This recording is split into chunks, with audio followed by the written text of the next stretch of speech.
Hi friends, welcome in. Tammy here with Bentley Lane Creations coming to you with today's sweet little DIY craft. This is the St. Patty's banner, and it is for the Welcome Hello banner sign. Now, they are sold separately, so you could use this banner for something else if you prefer, but it does go with the Welcome Hello banner sign, and the sign can be hung or leaned on a table or a shelf or what have you.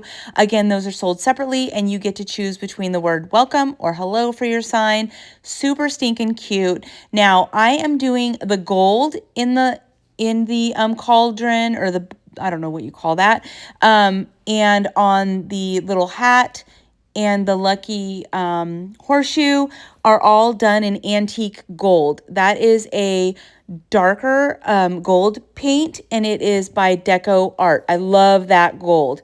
Now, two of my favorite gold paints are Deco Art Antique Gold and Golden Straw. Those are the two you will see me using all the time. Now, I did the little cauldron thing, whatever that's supposed to be called, the pot of gold, in Apple Barrel Arbor Green, and I did the hat in Apple Barrel, in Crafter's Collection Yellow Green, and I am doing the clovers in Apple Barrel Leaf Green. So I'm using a lot of different paints this time, which normally I don't do, but I'm going around the edges of the clovers. So those are painted in Apple Barrel Leaf Green, and I'm going around all of the edges of those with the Apple Barrel Arbor Green, which is the same green that I used on the pot for the pot of gold. Okay, now we're clear. And then again, the hat is done in the Crafter's Collection, which is the Hobby Lobby brand paint, yellow green. And then the gold is Deco Art Antique Gold. And I'm going to use some Golden Straw, which is also Deco Art. It is a lighter gold, and it's just going to give me a little dimension on the gold in the pot. So I will use that for that. Now here I'm just going around the little rim of the pot in with the leaf green that I used on the clovers, just again to give that a little bit of a dimension. And here I am adding those little bits of the golden straw. I just used a sponge and kind of dabbed them in there just to kind of make it look like it's piled. And then I'm using my Distress Oxide, which is an ink.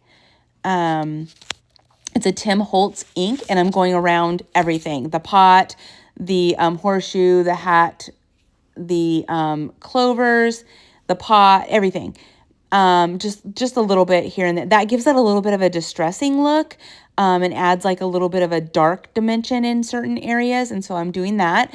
And now I'm using my little thin brush and some white, and I'm just giving some little details here and there with the white. Again, I just kind of add a little bit, and then I sit back and I look at it, and you'll see me go back and forth sometimes with certain things. Like here, like I'm doing the rim. Now I'm adding a little bit of white to that rim. You saw me go back with the Distress Oxide and add a little bit more of that ink to the side of the gold. So I'm just going to keep going until I think the piece looks like I think it should look. And so that's what you see me doing here. I'm just kind of going around everything. I'm adding a little bit more green or a little bit more of the ink, some little white accents here and there, just whatever I think it might need. And then once that's all done, I'm going to set that aside, and I am going to do the backers of these banners. How stinking cute are these? I love the shape of them, and I love that they are also shiplapped.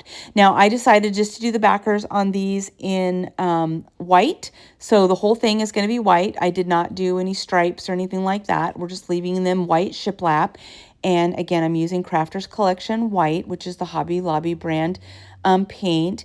And you can see I'm not like doing it really, really thick. I'm just doing like a light coat.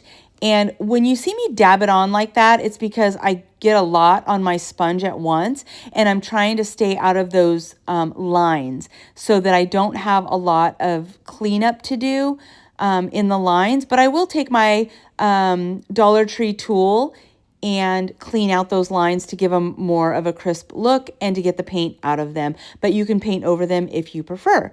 Now, I'm going to go ahead and glue everything up. And you saw me dry fit those first.